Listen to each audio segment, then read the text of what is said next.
Selamat datang para peserta Diklat Supervisi Akademik Online. Pada hari ini kita akan membahas tentang perencanaan supervisi akademik.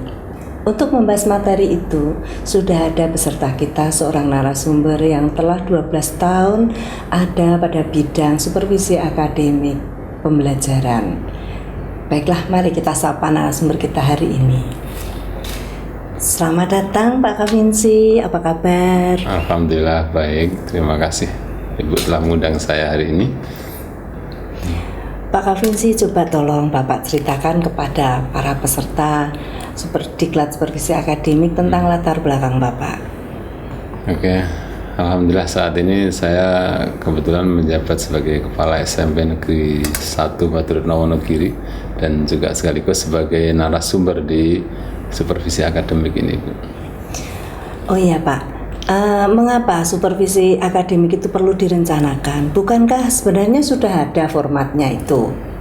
Ya, seperti kita ketahui bahwa perencanaan yang baik itu akan menentukan terhadap keberhasilan satu program, khususnya di supervisi akademik ini.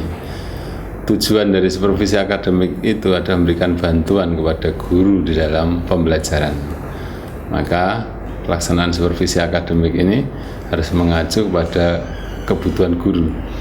Karena mengacu pada kebutuhan guru dan guru itu sendiri bermacam-macam kebutuhannya, maka kemudian tidak ada perencanaan yang baku karena disesuaikan dengan kebutuhan guru.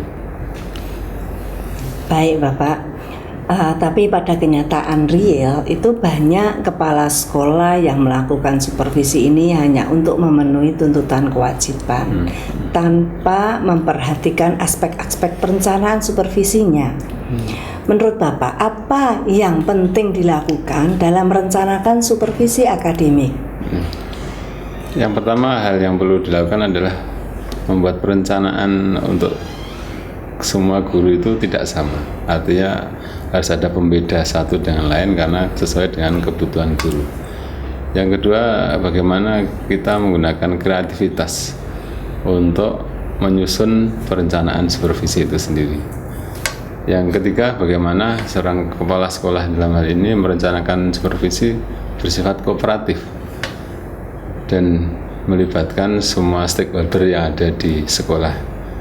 Dan terakhir, bagaimana perencanaan itu sendiri harus sesuai dengan kebutuhan dan kondisi guru yang ada. Oke, dari penjelasan Bapak tadi kemudian tekanannya pada apa, Pak? Ya, kita menekankan pada pertama bahwa perencanaan itu sendiri akan menjadi pedoman dalam pelaksanaan pengawasan akademik khususnya oleh kepala sekolah. Yang kedua, bagaimana warga sekolah ini disamakan persepsinya terhadap supervisi akademik itu. Dan yang ketiga, bagaimana sekolah bisa menjamin terhadap keefektifan serta mutu yang ada di sekolah itu. Tentu di dalam membuat perencanaan tidak hanya sekedar membuat ya Pak ya, pasti ada prinsip-prinsipnya. Nah itu prinsip-prinsip apa Pak yang harus dibuat, yang harus dipahami oleh seorang kepala sekolah? Yang saya ketahui, Bu, pertama adalah objektif, bahwa apa yang dibuat oleh kepala sekolah itu harus mengambil data apa adanya. Yang kedua adalah bertanggung jawab, yakni kepala sekolah dalam hal ini memikul tanggung jawab yang besar terhadap aspek perencanaan yang dibuat itu. Yang ketiga, berkesinambungan. Artinya bahwa supervisi sendiri nanti harus dilaksanakan secara teratur, terus menerus, minimal satu semester itu satu kali, dan sesuai dengan standar nasional. Artinya bahwa kepala sekolah dalam hal ini nanti harus benar-benar bisa merencanakan, melaksanakan, dan sekaligus menindaklanjuti supervisi itu. Kemudian yang terakhir, bahwa masing-masing kepala sekolah dalam hal ini karena tahu bahwa guru itu punya karakter yang berbeda, maka diharapkan nanti supervisinya sesuai dengan kondisi dan kebutuhan guru itu. Iya. Tadi prinsip-prinsip ya Pak. Iya. Setelah kepala sekolah mengetahui prinsip-prinsipnya, kemudian kan ada langkah-langkah yang harus dilalui oleh seorang kepala sekolah. Iya. Kira-kira apa langkah-langkah untuk membuat perencanaan itu? Nah, yang kita ketahui bahwa dari langkah itu pertama merumuskan tujuan dulu. Bagaimana kepala sekolah bisa memberikan tujuan yang jelas terhadap pengembangan kemampuan dari guru dalam hal pembelajaran itu. Yang kedua, menetapkan jadwal, tentu dengan melibatkan stakeholder yang ada di sekolah, baik itu menentukan waktu maupun kelasnya, sampai kepada memilih tekniknya, apakah nanti teknik supervisi individu atau dengan menggunakan teknik supervisi kelompok itu. Dan tidak kalah pentingnya adalah memilih dan menetapkan instrumen supervisi dalam rangka mengetahui kemampuan dan kompetensi gurunya itu. Ya. Kemudian untuk melaksanakan itu semua, kira-kira tip apa ya Pak ya? Oke, jadi dalam hal kita melaksanakan ini, saya punya tip untuk agar pelaksanaan supervisi bisa berjalan dengan baik. Pertama adalah kooperatif. Yang kedua, bagaimana melibatkan semua stakeholder yang ada di sekolah itu agar bisa terlibat dalam kegiatan supervisi ini. Yang ketiga, fleksibel. Bagaimana fleksibelkan keadaan, artinya tidak terus kemudian selalu harus sesuai dengan jadwal yang direncanakan, tetapi harus mengikuti kondisi yang ada di sekolah itu. Ya. Ya, itu tadi masalah yang perencanaan supervisi. Yeah. Kemudian yang kaitannya dengan instrumen, Pak. Langkah apa yang perlu dibuat oleh seorang kepala sekolah dalam menyusun instrumen supervisinya? Ini kalau saya melihat dari langkah-langkah ini, banyak yang harus dilakukan oleh kepala sekolah.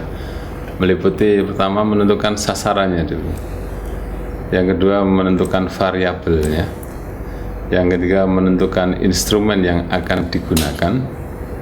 Yang keempat menjabarkan bangun setiap variabel yang ditentukan oleh kepala sekolah tadi, lalu menyusun kisi-kisinya, butir-butir instrumennya, mengkaji ulang terhadap butir-butir instrumen itu, serta melakukan uji coba dengan tujuan untuk mengetahui apakah instrumen itu dapat diadministrasikan, dipahami, atau bahkan dilihat secara valid dan reliabelnya. Berikutnya adalah bagaimana setelah ketahui kondisi dari instrumen yang ada, kemudian dilakukan upaya untuk perbaikan terhadap instrumen yang ada itu. Ya, itu yang mungkin yang bisa saya jelaskan terkait dengan langkah penyusunan instrumen itu. Ya. Kemudian dari kita tadi, perbincangan kita tadi, mungkin Bapak tolong diberikan intisari dari modul tentang perencanaan supervisi ini. Baik Ibu, jadi dalam menyusun perencanaan supervisi akademik itu adalah merupakan satu hal yang harus disadari oleh kepala sekolah sebagai tugas kepala sekolah. Yang kedua, bahwa perencanaan supervisi akademik harus disusun berdasarkan analisis dari supervisi akademik yang sudah dilakukan di tahun sebelumnya. Berdasarkan analisis tersebut, kemudian diidentifikasikan permasalahan-permasalahan yang ada untuk direncanakan supervisi tahun yang akan datang. Dan kepala sekolah perlu memahami dalam hal ini konteks terhadap pengertian, tujuan, konsep, ruang lingkup supervisi akademik ini, agar dalam menyusun perencanaan yang akan datang itu menjadi lebih baik dan benar. Serta penyusunan instrumen akademiknya ini perlu memperhatikan terhadap prosedur-prosedur penyusunan instrumen akademik. Itulah tip-tip yang bisa kami sampaikan. Terima kasih sekali Bapak atas waktu dan kesempatan penjelasan perencanaan supervisi akademik. Sama-sama Ibu, terima kasih juga. Peserta supervisi akademik online yang berbahagia, demikianlah wawancara kami dengan narasumber. Semoga ini dapat bermanfaat. Terima kasih.